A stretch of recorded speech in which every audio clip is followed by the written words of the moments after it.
पंजाब में मैं हूं आपके साथ रवीक्षा शर्मा। नीलम सेठ की आज 28 तारीख की रिपोर्ट में नगरपालिका चुनाव का हाल बताया गया है, जिसमें कहीं खुशी कहीं गम का माहौल छाया हुआ है। कुल मिलाकर मतगणना शांतिपूर्ण तरीके से संपन्न हो गई है। कुछ विजेता उम्मीदवारों का क्या कहना है, आइए ये भी देखते हैं। लेकिन इस खबर पर नजर डालने से पहले आपसे अनुरोध है कि प्रसारण न्यूज चैनल को लाइक और सब्सक्राइब करें।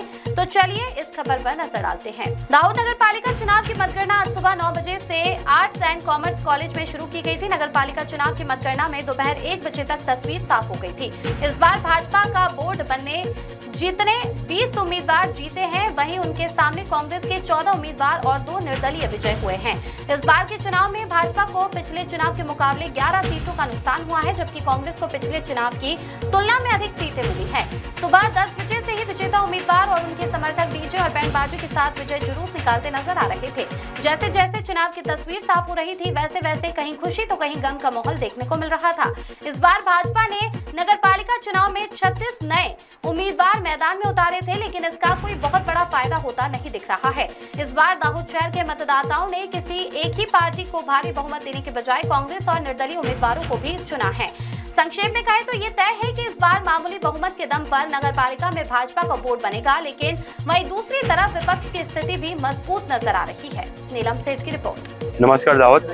आज रोज दाहोद नगरपालिकाની મતગણતરીમાં વોર્ડ નંબર 8માં અમો આખી પેનલને ખૂબ જ સારા મતોથી અમને વિજય બનાવ્યા છે અને અમારા પર વિશ્વાસ વોર્ડ નંબર 8ની જનતાએ કરેલ છે। એ વિશ્વાસ પર અમે ખરા ઉતરશું અને આગળ પણ અમે વોર્ડ નંબર 8ની જનતા માટે સારું અને વ્યવસ્થિત કામ કરીશું। તે બદલ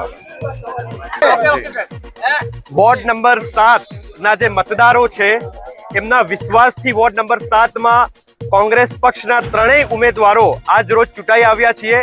આ વોર્ડ નંબર 7 ના મતદારો અને પ્રજાનો ભવ્ય વિજય છે।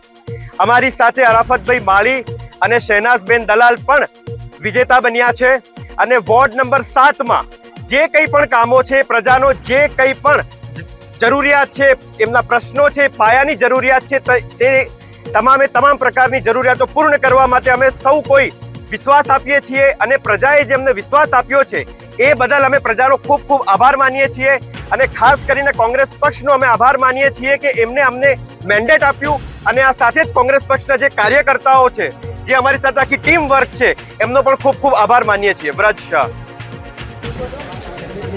બોલો। આજ રોજ વોર્ડ નંબર 5ની જનતાનો અમે લોકો વોર્ડ નંબર 5ના ઉમેદવાર વતી ખૂબ ખૂબ આભાર માનીએ છીએ કે તેઓ અમને જંગી બહુમતીથી જીતાડ્યા। તે બદલ ભારતીય જનતા પાર્ટીના સૌ કાર્યકર્તાનો પણ ખૂબ ખૂબ આભાર માનીએ છીએ। ભારત માતા કી જય। પંડ્યા વોર્ડ નંબર 4ની ઉમેદવાર છું અને મને મારા ભારતીય જનતા પાર્ટીએ ઉમેદવારી તરીકે નોંધાવવાની જે તક આપી અને એમાં મારા કર્તવ્યનિષ્ઠ વોર્ડના દરેક કાર્યકર્તા મને સારી રીતે હેલ્પ કરી અને મને વિજયી બનાવી અને અમારી પેનલને વિજયી બનાવી છે અને એના માટે હું દરેકને સારી રીતે કામગીરી કરીને બતાવીશ અને ઓછું બોલીને વધારે કામ કરીશું તેવી અમારી પેનલની નંબર 3ની જનતાએ જે મારા પર અપાર વિશ્વાસ મૂક્યો છે, 2005થી લઈને 2026 સુધી 5મી વાર મારી વિક્ટરી થઈ છે, એ વોર્ડ નંબર 3ની જનતાનો ખૂબ ખૂબ આભાર વ્યક્ત કરું છું। જે મારા પર વિશ્વાસ મૂક્યો છે, જે મારા મેનિફેસ્ટોના અંદર, મારા જે બેનરના અંદર લખ્યું હતું, જનતાનો અવાજ, જનતાનો વિશ્વાસ, એ પ્રમાણે આજે જનતાએ મારા માટે સિદ્ધ કરી દીધું છે અને જે કોઈ મને વોટ આપ્યા ના આપ્યા એ બધાનો આભાર વ્યક્ત કરું છું અને જનતાએ મારા પર જે વિશ્વાસ મૂક્યો છે, હવે મારી જવાબદારી આવે છે કે મને એમના વિકાસ માટે નગરપાલિકાને લગતા જે કંઈ પ્રાથમિક સુવિધાના કામ હોય એને કઈ રીતના મારે કામ કરવું, એ મારા પર વિશ્વાસ વ્યક્ત કર્યો છે એ હું સિદ્ધ કરીશ। બોલો। નમસ્કાર। આજ રોજ સ્થાનિક સ્વરાજની ચૂંટણીનું જે અમે ઉમેદવાર 4 વોર્ડ નંબર 4ના ભવ્ય વિજય સાથે બહાર આવી રહ્યા છે અને આનો શ્રેય અમારી વોર્ડની જનતાને જાય છે, અમારા વહીવટીદારોને જાય છે અને અમારા સંગઠનને પણ જાય છે।